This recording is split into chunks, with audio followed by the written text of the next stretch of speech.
Si vous me suivez depuis longtemps, vous avez très certainement vu qu'en 2023 et en 2024, j'étais pas très présente. Alors dans ces deux vidéos, j'ai déjà expliqué les raisons, mais aujourd'hui, on va faire une sorte de bilan de l'année 2025 et aussi on va revenir un peu sur la dernière vidéo. Voilà, j'ai rien de plus à dire. Déjà, début 2025, j'ai déménagé. C'était un vrai calvaire, mais j'en parle plus en détail dans cette vidéo. Pour moi, à cette époque, c'était une sorte de renouveau. J'avais plus de place pour travailler et aussi pour vivre, et surtout, je me tapais pas des énormes allers-retours pour bosser. Sauf que j'avais oublié un petit détail, genre un petit truc de ma vie, au hasard mon boulot. Un boulot que j'ai en 35 heures à côté. Ah ouais, parce qu'il faut bien payer le loyer, payer à manger, les factures, etc. Genre...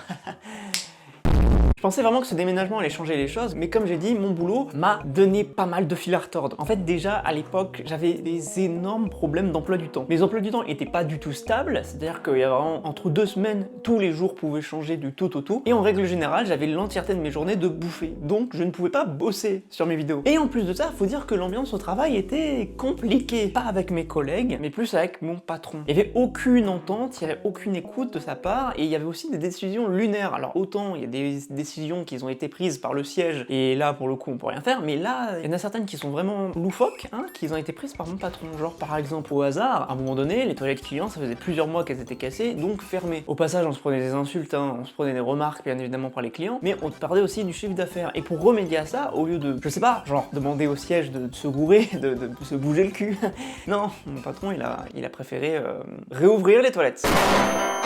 Ce qui nous a obligés à aspirer la merde dans les toilettes. Entre des décisions lunaires et des remarques négatives un peu constamment, c'était compliqué avec ce patron. Et un jour j'ai eu le droit à une convocation dans son bureau. Vous savez, c'est ce genre de rendez-vous traquenard où t'es soit face à face, soit généralement un contre deux, et que tu peux pas te défendre ni même en placer une. Super. La première question qu'il me pose, c'est comment tu te sens dans l'entreprise? Du coup, je lui explique tout ce que je viens de vous expliquer, dans les moindres détails. Je lui dis vraiment que je ne vais pas bien, que ça fait plusieurs mois que je me force à venir au taf, et globalement, ça me provoque pas mal d'anxiété, et il y a un peu de charge mentale qui commence à s'accumuler, quoi. Retenez bien ça pour la suite. Et vous vous en doutez, sa réaction, c'était d'être à l'écoute, et non, sa réaction, c'était de nier en bloc. Absolument tout ce que j'ai dit était nié en bloc. Et même si j'écoutais un peu à moitié ce qu'il me disait, il y a un moment donné où j'ai tilté qu'il se foutait de ma gueule, c'est quand j'ai dit que d'autres collègues s'étaient plaints avant moi, et qu'il m'a dit que non, que j'étais la seule. Non mais à partir de ce moment-là, bon, c'est open bar. Si même maintenant, on peut se permettre de mentir... Bon, voilà, j'en ai plus rien à foutre, voilà, je dis. Bon, à ce moment-là, j'écoutais plus, hein. Ça va, le cadre, il est bien là. Voilà, toute cette logistique pour un gag. Et donc, en plus de se foutre ouvertement de ma gueule en me disant ça, il essaye de me baratiner, de me la foutre à l'envers, hein, en parlant de chiffres, d'objectifs, etc. Bref, le rendez-vous continue, moi j'écoute plus. Et à un moment, il me fait « Eh, mais au fait, faut que je te dise, tu vas te muter dans un salon à l'autre bout de chez toi. » Non, parce que on a vu avec mon assistant que tu te faisais chier. Donc là-bas, t'auras plus de boulot. Et puis bon, faut dire que l'équipe là-bas... donc tu pourras peut-être essayer de relever la barre, ça te donnera un petit peu de charge mentale. Mais t'inquiète, hein, t'inquiète, c'est de la bonne charge mentale. Crois-moi, fais confiance. Non, en vrai de vrai, je veux pas te mentir, c'est juste qu'on a plus de thunes pour payer ton contrat. C'est pas exactement comme ça que ça s'est dit, mais c'est pas une blague. Il était calmement en train de m'expliquer que j'allais être muté, alors qu'il savait très bien que j'avais déménagé et que ça allait être à l'autre bout de chez moi. Et en plus de ça, alors que je lui avais expliqué que j'avais trop de charge mentale et que j'en avais marre, il m'explique que je vais avoir plus de travail. Je suis rentré chez moi, j'ai fait une crise d'angoisse, j'ai pleuré. Donc arrivé chez moi et la crise d'angoisse finie, j'avais deux choix. Soit revenir au taf et être super aigri globalement au travail, ou me mettre en arrêt et chercher un taf à côté. Autant vous dire qu'à ce moment-là, la question, elle est vite répondue. Bref, j'ai fait un burn-out. Mais durant cet arrêt, j'ai pas chômé. J'ai repris les vidéos. Alors oui, bon, je sais, vous allez me dire que j'ai sorti 3 vidéos. Wouh! Je suis extrêmement lente, c'est-à-dire que le délai entre les vidéos, il est comme ça. Non mais je vois ce que vous voulez dire. Je veux dire, après là, c'est la porte. C'est hors champ et c'est la porte. Il faudrait que j'aille dans mon salon, genre.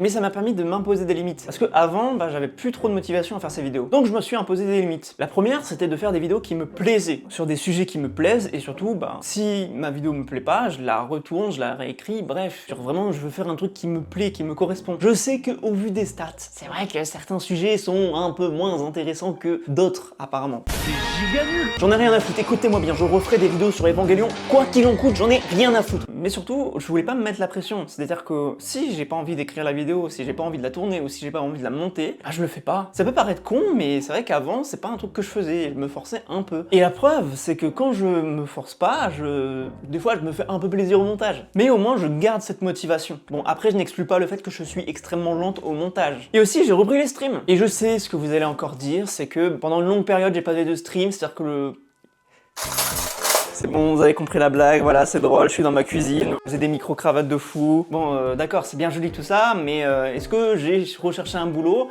Oui, ça, si, j'ai recherché un boulot. Un boulot, Oui, j'ai effectivement recherché un boulot, j'ai déposé un seul CV, voilà. Est-ce que j'ai une réponse? J'attends, peut-être ça viendra, hein. Peut-être l'opportunité, elle viendra à la porte, hein, peut-être, on sait pas. Bon, du coup, je suis revenu dans le boulot que j'avais. Mais il y a une bonne nouvelle dans tout ça, c'est qu'on m'annonce que l'équipe va changer. Le patron va changer, et une bonne partie de l'équipe aussi. À ça, je dois dire qu'il y a eu un peu de progrès, et aujourd'hui, ça va un peu mieux. Il y a encore quelques problèmes, il y a encore quelques soucis, mais certains points sont améliorés. Bon, déjà, le truc qui était cool, c'est que au moins, le nouveau patron nous a écoutés. Déjà, j'ai un emploi du temps plus stable, voilà. Donc ça m'a permis de trouver un rythme de travail, pour le coup, qui me va. Mais ce rythme, je l'ai pas trouvé tout de suite.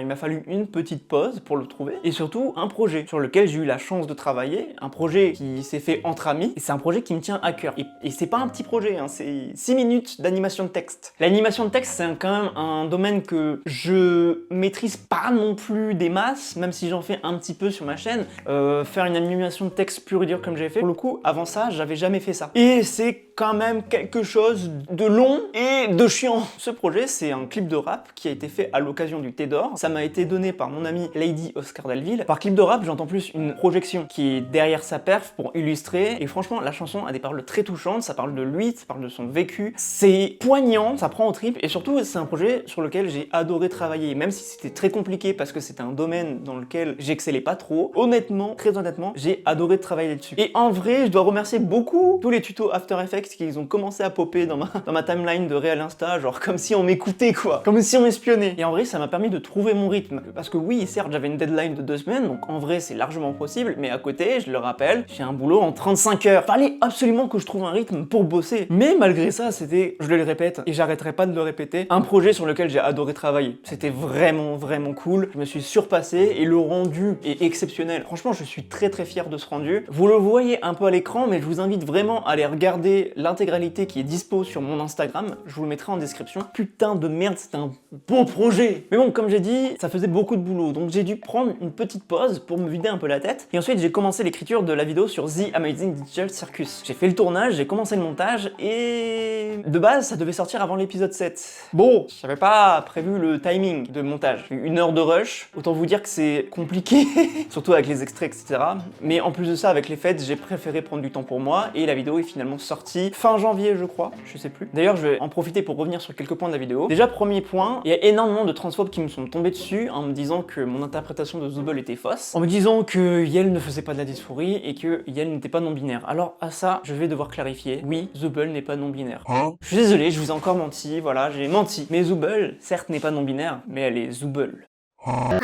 Alors c'est pas une blague. C'est une vraie info officielle qui nous est donnée par Goosework elle-même, puisqu'en fait Zooble ne sait pas trop ce qu'elle est. Goosework définira Zooble comme étant Zooble. C'est pas qui elle est à genre, c'est pas qui elle est non-binaire. Zooble ne sait pas qui elle est, voilà, tout simplement. Et d'ailleurs, bon, dans la VO et dans la VF, le pronom neutre sera utilisé quand les personnages s'adresseront à Yel. Et une petite anecdote pour faire rager les transphobes, je suis obligé de prendre mon carnet parce que c'est un peu long. Pour l'anecdote, sachez que Jax est asexuel, lesbien, non-binaire, bi, cis, hétéro, pommi et pan. Et sachez aussi qu'il est exclusivement attiré sexuellement par les quilles de bowling. Alors c'est pas une blague. Et c'est une info officielle qui nous a été donnée par Goosework.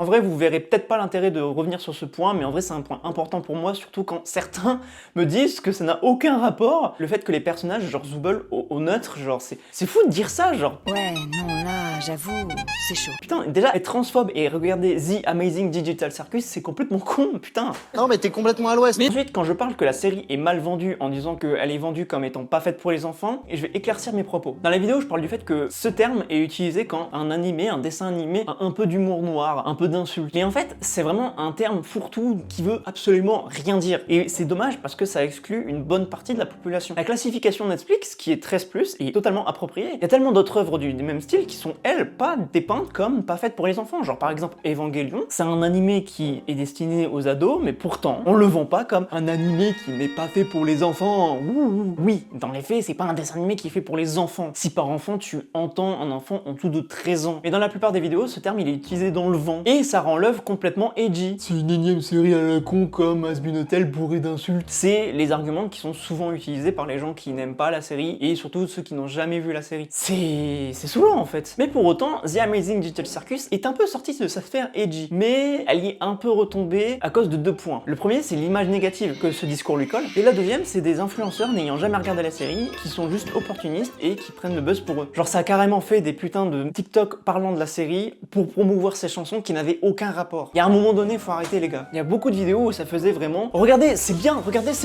il y a tout le monde qui dit c'est bien, alors c'est bien, j'ai pas regardé, mais c'est bien, abonnez-vous. Et ça, c'est vraiment un truc qui m'énerve particulièrement. Genre mettez-y du vôtre, putain, faites des vidéos que vous aimez, genre. Ensuite, on va parler de ça. Juste, tu vois que Gozework, elle prend pas les spectateurs pour des cons, comme certaines créatrices au hasard vivent Zip Hop. Au hasard. Je suis désolé, je vais faire un tapin et je vais faire un tacle à tous les fans d'Has-Been Hotel. Pour moi, l'écriture de ce dernier... Genre, ça a plus choqué que la blague sur Charlie Kirk. Et c'est exactement pour ça que je veux pas faire de vidéos sur Has-Been Hotel. Parce que les fans ne peuvent pas comprendre qu'on puisse ne pas aimer la série. Genre, j'ai vraiment cette impression-là. Alors, par contre, je parle vraiment des fans hardcore, genre des ultras, tu vois. Des gens qui pourraient se faire sauter devant quelqu'un qui critique Has-Been Hotel. Genre, vraiment. Alors, rapidement, oui, j'ai pas aimé la saison 1 et j'ai pas regardé la saison 2. C'est-à-dire que j'ai vu un screen où il y avait un cercle de l'amitié, où il y avait Angel Dust et Valentino. Ça m'a suffi. Hein, c'est pas... Voilà. Alors, je vais vous reprendre une suggestion de réponse que YouTube m'a donné à un commentaire, parce que je sais pas si vous savez, mais YouTube nous propose des suggestions de réponses faites par IA. Un commentaire qui n'accepte pas le fait que je tape sur Has-Been Hotel. L'IA de YouTube m'a proposé comme réponse, je ne tape pas dessus. J'ai juste trouvé l'œuvre très vide, je vous le jure, c'est pas une blague. Bref, revenons à nos moutons. Pour moi, la saison 1, je l'ai trouvée très mal écrite, avec énormément d'incohérences, énormément de trous scénaristiques, et ça allait vraiment pas. Encore une fois, c'est mon avis personnel. Venez pas à ma porte pour me tuer, s'il vous plaît. Pour la faire courte, mais très courte, ça donnait vraiment l'impression qu'ils avaient prévu des épisodes de genre 1h30, mais que Amazon Prime, au dernier moment, a dit au fait, non, les épisodes, tu me les réduis de moitié moins. C'est vraiment l'impression que j'ai eue en regardant la saison 1, mais c'est aussi l'impression de certains fans qui trouvent aussi que c'est mal écrit. Il faut savoir quand même que la Spindle Horse Production était au courant des cahiers des charges de Amazon Prime. Et le problème, c'est que, en fait, j'ai vraiment eu l'impression que le truc était hyper bricolé pour qu'il y ait un minimum de cohérence, mais en fait, il y en a pas. C'est mon avis personnel, encore une fois, je tiens à le dire, je me défends. Genre, au hasard, des personnages qui apparaissent de nulle part pendant 1 minute. Ça là, déjà ça m'a pas fait trop apprécier Has-Been Hotel, mais en plus de ça, t'ajoutes toutes les accusations de Vive Zip Hop. Toutes les accusations qu'elle a au cul. Oh putain de merde. Mais qu'est-ce qu'elle en a? Mais c'est fou. Autant il y en a, je veux bien la défendre, autant il y en a, il y a des preuves, quoi. Je veux dire, il y a des preuves, quoi. De base, je voulais aller plus dans les détails, dans les accusations et dans mes argumentaires. En vrai, j'ai la flemme, ça sert à rien, juste. Le truc, c'est que quoi qu'il arrive, je sais que les fans hardcore ne voudront rien entendre. Et en vrai, c'est un avis personnel que j'ai sur la série. En faire une vidéo, je vois pas du tout l'intérêt. Et ok, faire une vidéo sur Vive Zip Hop, certes, mais enfin, c'est pareil, pour me faire insulter. Genre ça sert à rien. Et en vrai, c'est ok d'aimer une œuvre qui est pas aimée par tout le monde. Genre c'est totalement ok. Par exemple, moi j'aime bien Fairy Tail. Tu devrais te mettre en question. Mais c'est par pure nostalgie que j'aime bien. Parce que vraiment, honnêtement, c'est de la pure merde. C'est écrit avec le zob. Mais genre vraiment, il faut le reconnaître. Et c'est pas une honte d'aimer une œuvre à laquelle on reconnaît des points négatifs. Et au contraire, c'est même pas une honte non plus d'aimer une œuvre et ne pas voir les points négatifs de celle-ci. Pas qu'il y en a pas, juste qu'on les voit pas. Genre c'est ok. J'en veux pas non plus aux fans de Darling in the Franxx. Bon, c'est vrai après que si t'aimes bien manger de la merde. Je rigole, c'est une blague, me tapez pas. Tout ça pour dire que vous avez le droit d'aimer Has-Been Hotel, genre vraiment, c'est ok. Par contre, faut mettre en lumière les actes de Vive Zip Hop, quoi. Les accusations. En vrai, j'ai beaucoup de mal avec les fans hardcore, les ultras, etc. C'est ceux qui ressortent évidemment le plus. Mais je peux comprendre que ça fasse chier qu'on utilise souvent le même argument pour démonter ta série préférée, ton œuvre préférée. Mais des fois, c'est que les gens ont raison. Genre typiquement, j'adore Evangelion, c'est mon animé préféré. Mais faut dire que la relation entre Misato et Shinji, elle est... Bon, elle est particulière, quoi. Non, mais en fait, c'est parce qu'il y a une explication à tout ça, c'est que...